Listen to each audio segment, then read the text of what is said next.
Fala galera, beleza? Bom, primeiramente eu gostaria de desejar um feliz 2020 aí, já que o nosso último vídeo foi sobre riscos de controle e não houve um último vídeo em 2020, aquele foi o último, né? Daria para fazer mais um, mas apesar da minha vontade, né? Às vezes eu fico vendo os blogueirinhos, tem alguns até que me chamam de blogueirinhos, e eu não sou, né? Eu não vivo atualizando as paradas assim pessoais barra profissional que eu poderia ficar, que é interessante. Às vezes dá vontade, mas você deve ser a mesma coisa que eu, né? Se você caiu, primeiramente, se você caiu aqui de paraquedas, como eu estou vendo que aconteceu com algumas pessoas que não sabem o que é folcloria ou não são da área, não estão no meio, seja bem-vindo, né? Bem-vindo aos novos inscritos, que foram alguns aí. Estou devendo algumas perguntas, algumas respostas, né, de algumas perguntas que alguns inscritos antigos que sempre fazem já deixaram, e também alguns novos inscritos também deixaram algumas perguntas, mas não é o caso de hoje. Então, bem-vindo, feliz 2020 a todos, bons voos a todos, que este ano consigamos, né, elevar o nível da folcloria, como sempre é o objetivo, né? Não só da folcloria, mas do manejo. Eu vou falar assim, do manejo, dos voos. Então todo mundo, seja quem lida com coruja, que faz voo livre, com qualquer espécie de gavião. Atualmente a gente não tem nenhum gavião que não faça folcloria, eu acredito. Não estou lembrando. Alguma espécie sem potencial, mas que se não tivesse, e não estou lembrando agora, se vir a ter, que você também eleve o nível do seu manejo, uma ave tranquila, equilibrada, aquela coisa toda, que é o que a gente busca, né? Subir o nível das pessoas que manejam aves de rapina no Brasil. Dito isso, o vídeo de hoje vai ser sobre um casal de parabuta muito famoso. E vocês vão entender o porquê dessa fama toda, né? Por trás desse casal, que acabou sendo o casal preferido das pessoas que compram, e vocês vão entender por que as pessoas preferem ele também, mesmo os leigos, só que vai ser depois da vinheta.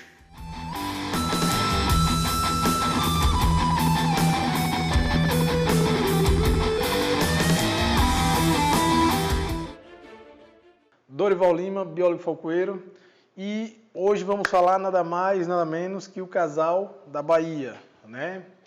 Que, para quem não sabe, se você caiu aqui de paraquedas,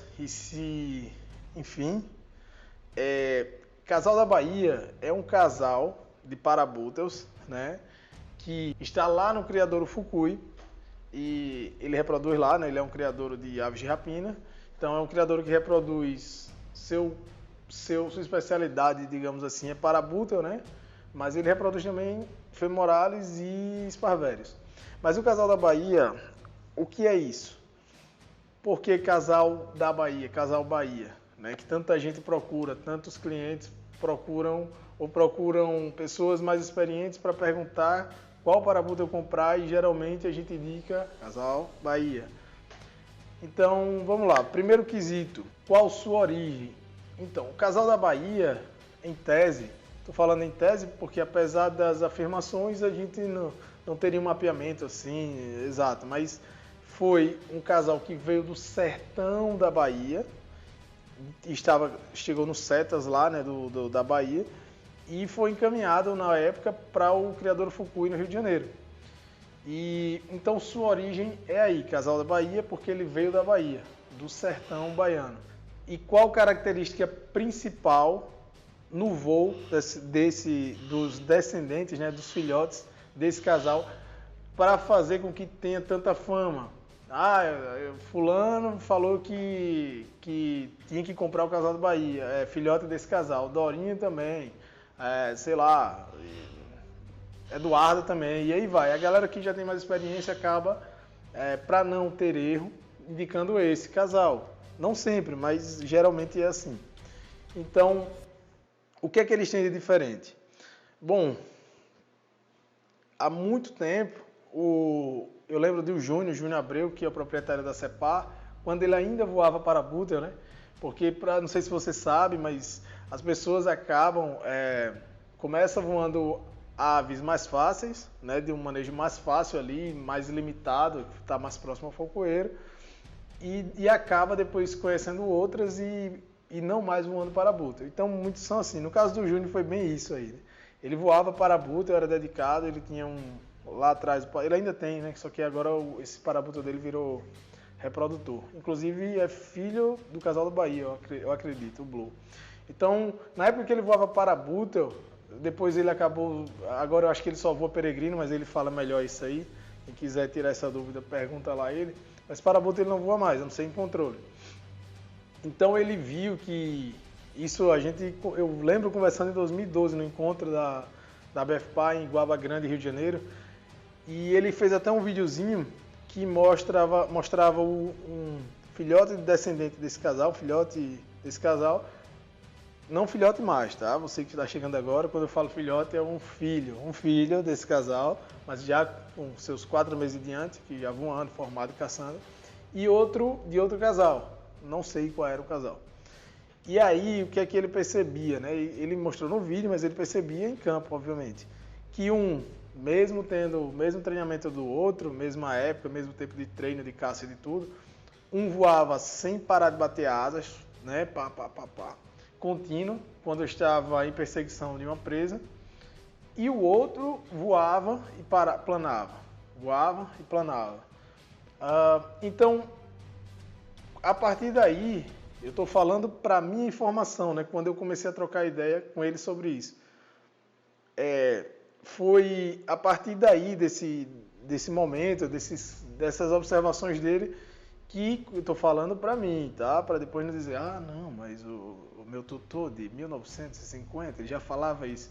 Então, para mim, a informação veio para mim nessa época, quando a gente estava trocando ideia, o Fukui estava nesse encontro também, e aí a gente ficou nessa coisa de comparação, né? Um que voava frenético, batendo asa, e o outro que voava planava e parava. Então, veio daí.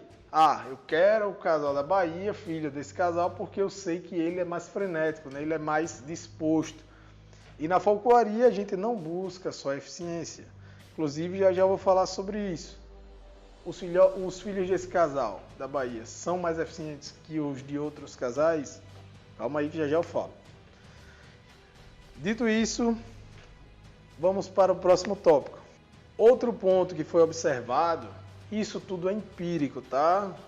Mas essa coisa do voo frenético realmente ele é bem marcante nesse casal. Mas o que eu vou falar agora é a predisposição de capturar presas maiores. O que seria isso? A coragem, né? Em relação a outros casais. Então, disse que esse casal, eu já tive a oportunidade aqui, aqui de voar quatro espécimes desse casal, filhos desse casal. Sakura, Brisa, Alma Cebosa e Major. E depois eu vou falar aqui da diferença de alguns deles. Mas eles, não estou falando desses 4, geralmente esse filhote desse casal tem uma predisposição à coragem. Então quando você mostra uma presa, tipo um urubu, para uma fêmea de parabúteo, não é qualquer fêmea que vai, pode ser que vá na insistência, no escape de presas grandes ali, até você conseguir formar a cabeça dela. Mas a predisposição dessas aves, já no começo, nos primeiros voos livres, a ter coragem de ir presas grandes, garças grandes e tal, era observada. Então esse foi o segundo ponto que fez a galera criar essa lenda em cima desse casal. Então vamos para o terceiro ponto agora. Anatomia, características anatômicas desse casal. Se a gente parar para pensar, uma ave que consegue bater a asa freneticamente, né? Sem parar, evitando ficar planando. Você acha que ela tem uma asa mais larga, né? Maior ou menor do que uma ave, no caso, que pergunta foi essa? Se ela voa frenética, ela tem uma asa comprida ou mais curta? E aí? Exatamente. O casal da Bahia, esse casal, eles têm uma característica de, visualmente a gente vendo, sem fazer biometria nem nada, e isso é importante falar mais adiante. Eles parecem ter uma asa mais curta, né, e uma cauda mais longa. A cauda seria para frear, né, e conseguir manobrar. Então, quanto maior a cauda, em tese, maior a facilidade de frear e trocar de posição, né, maior capacidade de manobrabilidade, em tese. Então, qual é uma ave que se assemelha com essas características que eu falei e que é amplamente conhecida no mundo da folcloria? Os acípteres. Então, os acípteres têm uma asa curta e uma cauda longa. E realmente, a maioria dos espécimes desse casal, dos filhos, e inclusive os pais, deve ser assim, eu nunca tive a oportunidade de ir lá ver pessoalmente, eles têm uma asa mais curta e uma cauda mais longa. E por isso, eles, até para manter, né, o voo contínuo, eles têm que bater a asa mais do que um que tem uma asona lá e só fica, né, não precisa gastar tanta energia. Mas será que a velocidade final de um bom filhote do casal da Bahia, que tenha carregado sangue mesmo, que a gente espera desse casal, contra outra ave com a asa larga, será que ele vai ter mais vantagem por ele ser mais frenético no voo, né, mais enérgico? Já já a gente vai analisar isso aí. Mas se você parar para pensar nos acípteres, que aí não vem só a questão do tamanho da asa, tá? Porque senão o micrastro seria uma máquina igual os acípteres.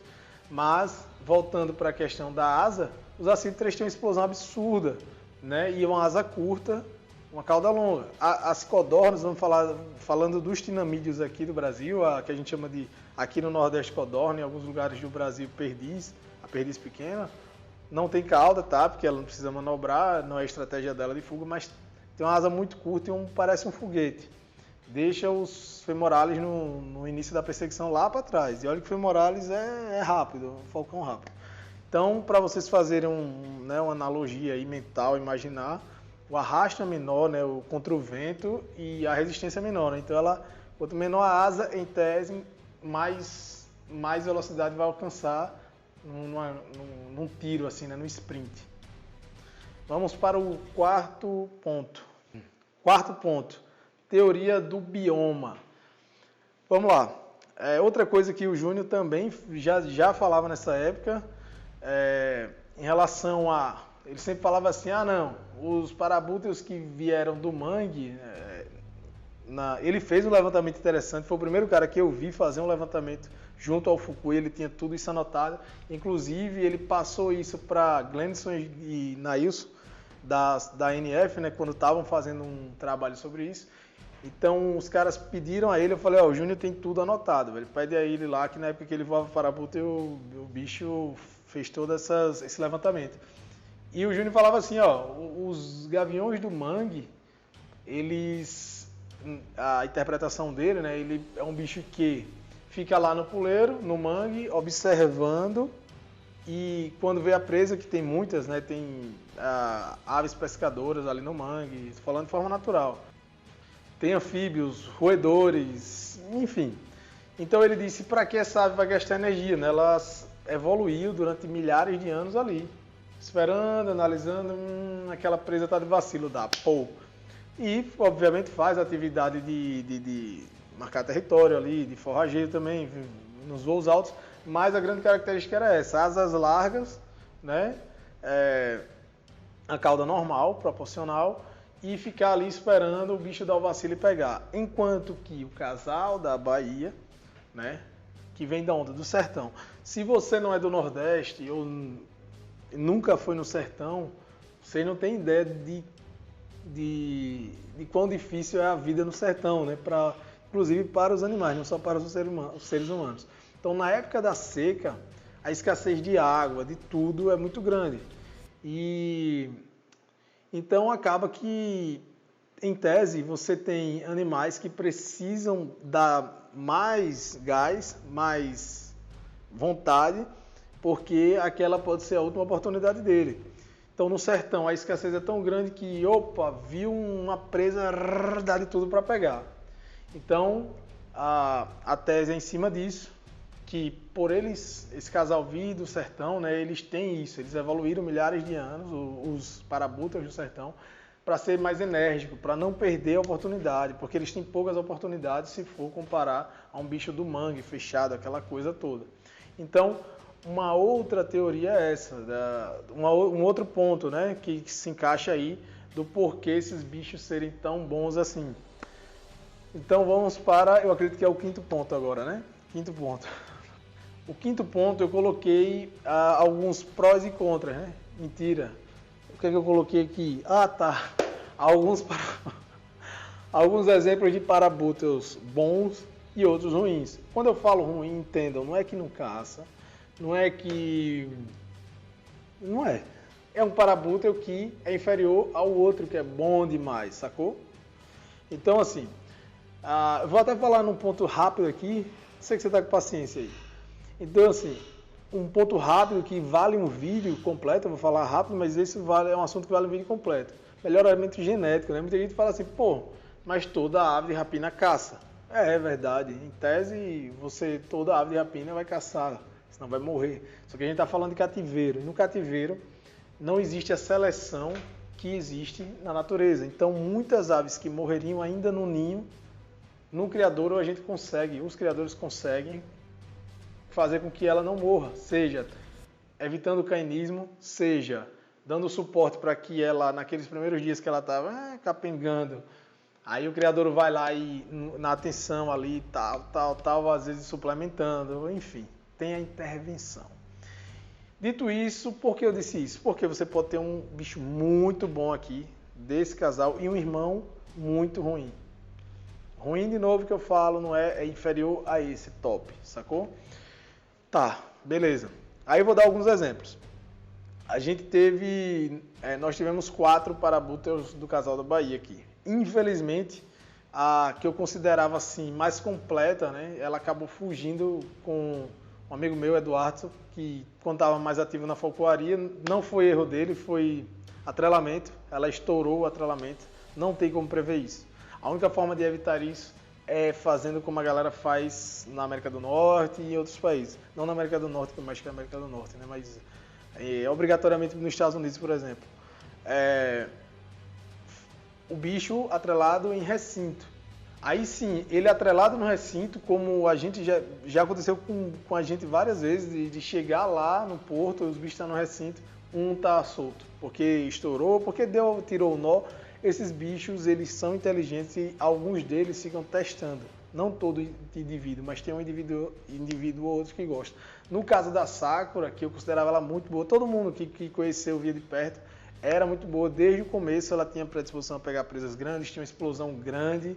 Às vezes até a curta distância passava dos machos. E assim, sangue no olho, enfim. Mas acabou estourando, se jogando, o couro partiu, o couro era novo. Na avaliação da época a gente achou que era um couro bom, mas enfim, infelizmente perdeu essa fêmea. Mas, vamos lá, Sakura, Brisa, que está comigo aqui, Alma Cebosa também que está comigo, e Major, que infelizmente também outro falcoeiro, funcionário da empresa perdeu, funcionário da Falcontra. Até hoje a gente não sabe como ele perdeu. Acredito que caiu no mar, e, enfim, porque ele estava voando sem transmissor lá no porto. E aí o bicho sumiu. Sim, desses 4, 3 são excepcionais quando estão em forma, né, no auge, quando estão musculados e com rotina de campo. Brisa, Sakura e Major. Comparando as irmãs, a Brisa não tinha essa predisposição de pegar presas grandes, mas com os escapes conseguiu fazer rapidamente, né? A Sakura pegava e fazia para a Brisa. O Major tinha o mesmo voo da Brisa, um voo frenético assim, o tempo todo querendo capturar, sabe, o tempo todo querendo caçar. Você deixava ela à vontade assim, ela é assim, né? Quando ela está musculada. Você deixa ela à vontade, ela vai para lá, vai para cá, vai até ela dar um jeito e pega o pombo. A Sakura não, era menos aérea, né? Mais voo direto. Ela vê a presa e tum. Ela caçava também subindo e caindo sobre a presa. Caçava. Pode ser até que a gente encontre ela um dia, tomara, meu Deus. Que ela foi perdida aqui nessa região, né? No litoral sul de Alagoas. Na época, Eduardo procurou tudo, a gente tentou, mas não achou. Mas voltando. Então, a Sakura tem um voo direto, porém muito explosivo. A Brisa também muito explosiva. O Major também era muito explosivo. Aí vem o Alma Cebosa. O Alma Cebosa eu gosto muito de usar ele em controle. Na época eu comprei quando o saque tinha fugido, né, por um tempo, estava foragido. E era para botar o saque. E então me dediquei muito ao Alma, para substituir o saque. Então me dediquei muito ao Alma. E mesmo assim, no primeiro voo, nas primeiras tentativas de caça, eu já notei que ele não tinha explosão do saque. O saque não é Casal da Bahia, tá? Eu notei que ele não tinha explosão do saque. Então, como você nota isso? É visualmente, é experiência, é o feeling, é empírico. Aí a gente pensa, pô, mas será que não é impressão? Não. A gente teve uma competição onde duas aves iam uma ao lado da outra, né? As duas saíram ao mesmo tempo. Quem não viu esse vídeo, bota aí Competição Nacional de Falcoaria, vai ter lá, você vai entender. Vai ter vários vídeos, eu acho que 2 ou 3 vídeos. O que é que eu quero dizer com isso? É que dá para ver na prática a diferença da saída de um para outro. Teve uma ave nesse evento que ficou em terceiro lugar e ela era, na minha visão, era mais bem condicionada fisicamente. Mesmo assim, quando ela pegou o Sky, ela perdeu para o Sky, né? Que não é Casal da Bahia, nem essa ave que ficou em terceiro não é Casal da Bahia. Mas ela perdeu para o Sky e o Sky perdeu para o saque. Então, quando eu digo assim, ó, essa ave tem uma explosão absurda, é porque a gente tem experiência, né? Eu trabalho vivo de falcoaria há muitos anos e trabalho também há muitos anos. Então a gente vê e já percebe a diferença. Porém, não é todos. O Alma Cebosa não tem explosão. E eu lembro no encontro que a gente foi em Areia, um mini encontro, que a gente chama de mini encontro quando é um encontro só de falcoaria mesmo, sem palestra e tal, só os amigos e aquela coisa. E o Glenison viu o Alma Cebosa partindo de perseguição, foi um cenário bonito assim, que era de cima, a gente tinha um pasto, estava na estrada, né, tinha um pasto, e lá na frente tinha um monte de... tinha um bosque. Aí parecia uma cena de filme, assim. Então ele saiu em perseguição a uma determinada presa, com muita energia, e foi batendo asa, uns 100 e poucos metros até entrar lá junto, né, para tentar pegar a presa. Visualmente era bonito, ele é bonito ver voar. Se você não viu o vídeo dele aí, com captura efetiva, acende da luva, pegando pombo, vá lá no Instagram, @aleitoanimal, @aleitoanimal, e vai em destaques, em aves, eu acho que tá lá. Então ele parece ter uma explosão boa. Aí voltando a esse encontro, o Glenn disse, porra, o bicho agora tá bom, né? Porque eu sou muito autocrítico, então eu ficava em cima do coitado do Alma, pô, o Alma não tem explosão. E o Glenson falou isso, eu disse, não, ele voa bonito, e realmente, quando ele está bem musculado, ele bate a asa, né, cavando mesmo, é aquele voo bonito de ver. E um voo direto. A bateria descarregou, a outra também estava descarregada, e tive que colocar para carregar agora na madrugada, para voltar. Bom, eu não sei que momento eu parei, eu tentei acelerar, como eu falei, a câmera, não achei. Mas... resumindo, dos quatro que a gente voou aqui, 3 são excepcionais, né? E o Alma, ele é muito bonito caçando, caça igual uma cipta, né? Batendo asa, assim, igual esses típicos Casal da Bahia, tem uma asinha curta. Mas ele não tem uma explosão na hora da saída da lua, né? Então poucas pessoas percebem isso, a não ser que tenham uma certa experiência e sensibilidade. Experiência com sensibilidade ou com feeling, né? O cara que vê e absorve e vai construindo na cabeça. Então, o Alma, se alguém vir ele caçando aqui, quando ele está bem musculado, vai achar massa, um falcoeiro normal, vai achar, pô, massa. Eu também acho massa, é bonito. Mas vai ver que ele não é diferenciado. Então, por que eu estou usando o Alma como exemplo? Porque, apesar de tudo, ele é do casal, ele é filho desse casal da Bahia, mas não tem nada de surpreendente. Os prós e contras, né? Na verdade aqui só está os contras, os prós foi tudo que eu falei. E as teorias e as hipóteses e tal.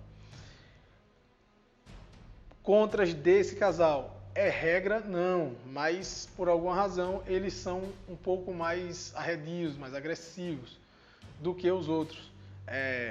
Você vai conseguir fazer o bicho desse tolerar toque nos pés? Vai conseguir no dorso, enfim, nele, aceitar capuz, tudo vai. Mas você nota, se você pega um bicho, eu estou falando a maioria, né, dos filhos desse casal, em relação a outros casais que eu teria que ver aquele documento que o Fukui manda, né, o pedigree, para dizer de quais casais são mais mansos, você vai ver que esse casal da Bahia, os filhotes são mais arredios, né? Eles tendem a mostrar uma agressividade. E, pelo amor de Deus, tem gente que está confundindo o que é agressividade. Eu fiz até um vídeo, né?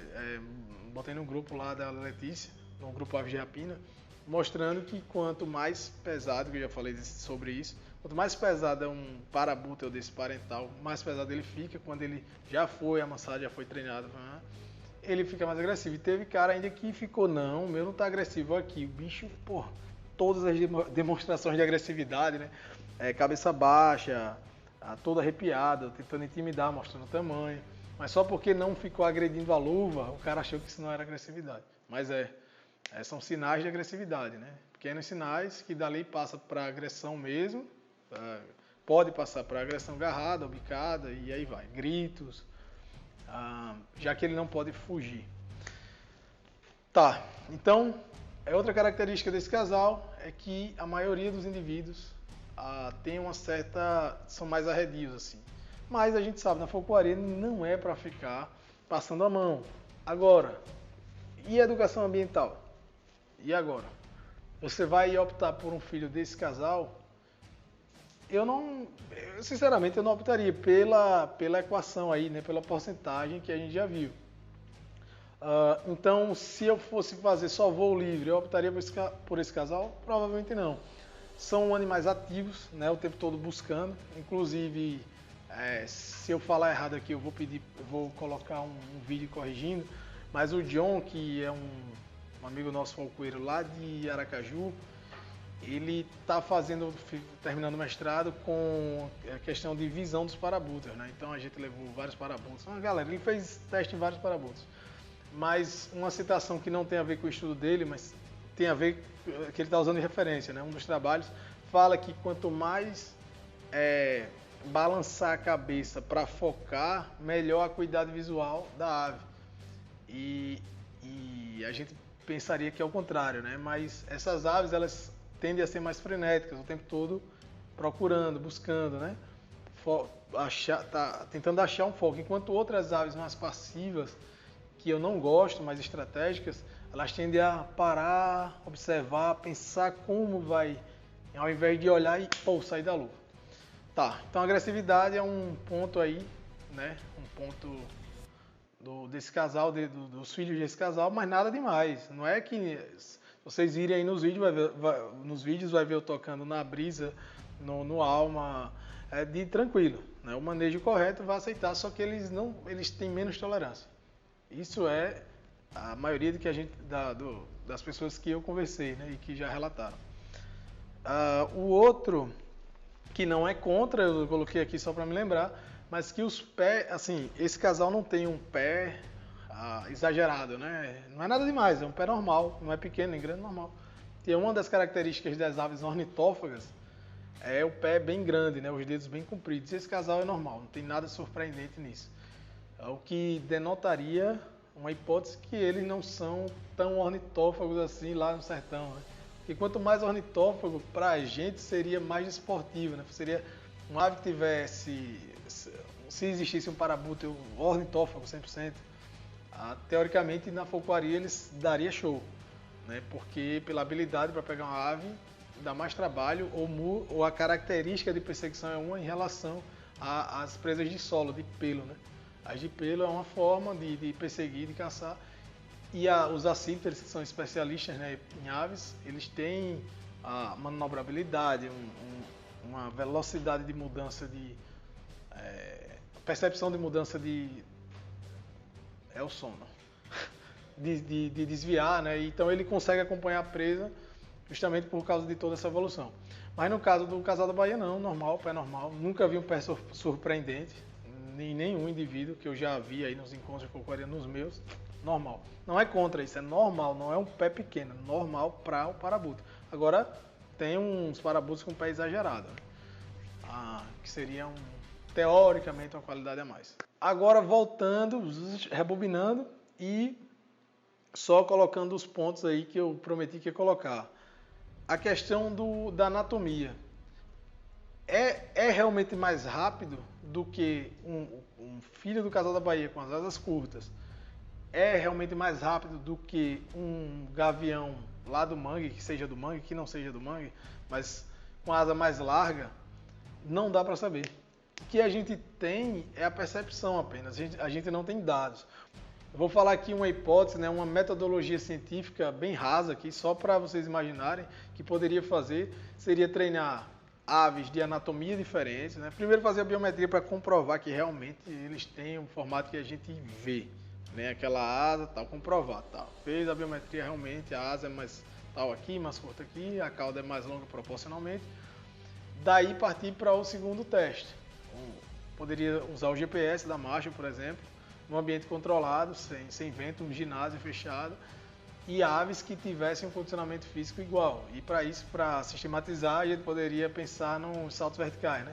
Aves de diferentes linhagens que fizessem a quantidade de saltos verticais iguais no tempo parecido. Por exemplo, o Alma Cebosa faz 150 verticais chutando aí qualquer tempo, 30 minutos. O outro teria que fazer também 150, e aí a gente teria, né, uma capacidade ali de sprint mais ou menos igual. E aí faria a aferição no GPS e marcando também. Aí sim a gente poderia dizer, pô, esse casal da Bahia, essa anatomia dele, né, diacípita, digamos assim, asa curta, cauda longa, faz com que ele seja mais rápido do que o outro. Porém, na prática não é bem assim, né? A gente tem o saque, que é um parabuto que eu tenho, que ele é de 2011, vai fazer quantos anos aí? 9 anos, não, sei lá, 2020 a gente já tá, né? Vai fazer 9 anos em abril, se eu não me engano. Não sei mais, tem que olhar. É um bicho que eu gosto muito, e ele tem uma explosão que eu percebi no primeiro lance da vida dele, lá em 2011. Quando ele saiu da luva, pum! Já no primeiro lance, ele não era musculado em nada. Voo livre com 25 dias, ali 20, 25 dias. Aí quando eu tive a primeira oportunidade da lance, eu percebi, pô, esse bicho tem uma explosão absurda. Então é um bicho de outro casal, né? Que também tem irmãos com boa reputação, mas não é casal da Bahia. E eu tenho um outro também, que é o Sky, que era do Roberto Jones, e ele me vendeu quis vender a mim especificamente na época por questão de confiança, e para depois comprar de volta, né? Porque a primeira ave dele, ele na época se mudou para a Inglaterra e queria de volta. Então o Sky também é um bicho diferenciado. Tô falando de machos, tá? Tem as fêmeas nem se fala. E tem uma explosão diferenciada na hora da saída. Dá para perceber, né? Quando o bicho sai da luva, enquanto que, enfim. E não é casal da Bahia também. Não é casal da Bahia também. E esses dias caramba, esqueci o nome dele, Leonardo, se eu não me engano. Ele tem uma irmã do Sky, eu não sabia, mas ele mostrou os vídeos, né, num grupo que a gente tem, que menos treta, né? Aí ele mostrou os vídeos e eu disse, porra, esse bicho aí eu tenho interesse, porque eu penso em fazer um melhoramento genético a longo prazo, de 20 anos aí. Então eu disse, eu tenho interesse nesse bicho, velho. Não para comprar, se você manda, a gente abre o criador e tal e vai tirando.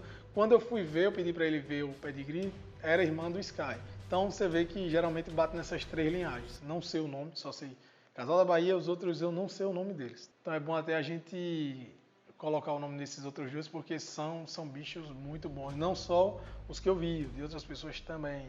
Para finalizar, aquela dúvida, porra, mas vocês aí que vivem, a gente aqui, é você falando comigo, falando com a gente aqui. Vocês que vivem aí em encontro, em campo direto, quando a gente está fazendo a temporada, né, que é pau ali todos os dias, percebe uma diferença quando voam 2 parabutas juntos, de um para o outro, tipo assim, o filho do casal da Bahia, ele faz mais capturas do que o outro casal lá, o filho do outro casal. Não. Por incrível que pareça, muitas vezes o que acontece é que esses bichos são tão sangue no olho, eles saem, a gente viu isso aqui com alma muitas vezes, que eles saiam, eu com o Fernando na época tinha um parabuta, que o Muttley, se eu não me engano o nome, que é bem estratégico. Então, o Alma saía rasgando e o Muttley saía planando e voando por cima. Quando o Alma errava, o Muttley vinha por cima e pegava. Então, ele só não fazia isso porque estava com outro parabuta, não. Ele fazia isso também porque é dele. Então, até ele sozinho, nos lances sozinhos, ele tendia a fazer isso. Mas o que é que eu quero concluir com isso? Que o dele acabava, no final, capturando mais presas que o Alma, por exemplo. E não se apeguem porque eu falei do Alma, que era como se fosse ruim, não, porque o Alma saia rasgando na frente. Mas vai com tanto gosto, sabe, com tanta vontade, que às vezes não é estratégico. Enquanto que um estratégico tem mais efetividade. Porém, a gente sabe que o que a gente busca na falcoaria, não estou falando de controle com falcoaria, estou falando da falcoaria essência, é a desportividade do lance. É o bicho que a presa saiu, ele vai. É o bicho que está o tempo todo procurando, e não assim, pombaleza. Então, dito isso, esses animais, não só do Casal da Bahia, mas outros parabutas de outras linhagens, que são mais ativos, que vai com mais gana, sem pensar, para a gente, mesmo que não haja captura, que a efetividade seja menor do que um outro que seja mais estratégico, a gente ainda assim prefere esses mais, né, agressivos, com o lance mais viu, foi. Então, realmente, alguns são tão efetivos quanto outros estratégicos, mas muitas vezes a gente vê lance desses que são bons para falcoaria. Claro que isso depende da presa, tá? Então tem uma determinada presa que está lá na moita, o estratégico vê, vai planando por cima, quando chega em cima, fingindo que não está vendo, cai e pega. Enquanto que o outro, um exemplo, o Alma, ele vê, aí o bicho na moita só faz assim, olha, pum, ele bate na moita e o bicho sai voando. Então, para vocês entenderem que essa coisa aí mística toda não tem a ver com efetividade, né? Mas sim que é um bicho bom para voar, um bicho bonito de se ver, inclusive ele que não tem tanta explosão na saída. E para finalizar, assim, agora sim vai finalizar, porque eu falei tudo isso, né, para explicar, para as pessoas saberem. Muita gente não sabe aí, a gente que até tem alguns anos na falcoaria não sabe, porque tem esse misticismo atrás, mas é por tudo isso que eu falei. Porém, por que as pessoas ficam tão, eu quero esse casal? Porque é o marketing. Sem querer, ninguém quis fazer marketing, né? O Fukui nunca quis fazer, jamais. E muito menos o Júnior, quando começou a levantar fazer esse levantamento, até porque ele não vendia bicho na época. Então nem eu estou fazendo, nem pretendo fazer. Esse marketing é justamente por isso. Um cara teve a percepção, passou para o outro testou e realmente era aquilo e foi. E aí vários bichos desse casal mostraram resultados excelentes, tanto na falcoaria quanto no controle com uso de falcoaria. E por isso tem esse marketing todo, a galera chega para o Fukui e diz, eu quero o filho do Casal da Bahia. Inclusive a gente, quando estava bem, a economia do Brasil estava melhor e tal, e a gente fazia mais encontros, era muitos parabutas desse Casal da Bahia. Então, e tinha um outro que não era, e a gente começou a dizer, velho, pega o Casal da Bahia e foi fazendo esse marketing. Não estou falando que o marketing foi feito pela gente, não, pelo amor de Deus. Estou falando que porque estoura assim, né? O cara pergunta pro fulano, sei lá, Rafael de não sei de onde falou que era do Casal da Bahia. Aí vai, espalhou e deu nisso. E é isso. Bom, espero que tenham gostado, que tenham entendido porque eles são considerados super parabutas, apesar de não serem, né? São parabutas normais, com um tempero a mais aí, melhor para a falcoaria, mas que existem outras linhagens tão boas quanto, e muitas vezes um indivíduo da outra linhagem melhor do que o dessa. E a gente se vê no próximo canal. Eu ia até falar outra coisa, pero não me recuerdo. E é isso, eu sempre falo, eu vou fazer mais vídeos, eu tenho vontade, é real, eu tenho vontade de fazer, mas dá trabalho. E aí a pessoa acaba dizendo, vou fazer o vídeo para editar, para lançar, e acaba postergando, procrastinando. Mas 2020 agora vai, Vamos aumentar o nível aí. Você que se tiver dúvida pode deixar nos comentários, eu vou responder. Tenha calma, mas eu vou responder. E vamos marcar mais lives esse ano, né? Ano passado tiveram umas 4, só no final do ano, então dá para fazer uma agenda para o ano inteiro. Se você caiu de gaiato aqui e ainda está assistindo o vídeo, curta, compartilhe, siga o canal e a gente vai conversando. Esse ano agora a gente vai conseguir voltar àquela onda de crescer a falcoaria ou o número de adeptos a voos livres com aves de rapina. Então é isso. Feliz ano novo novamente e tchau!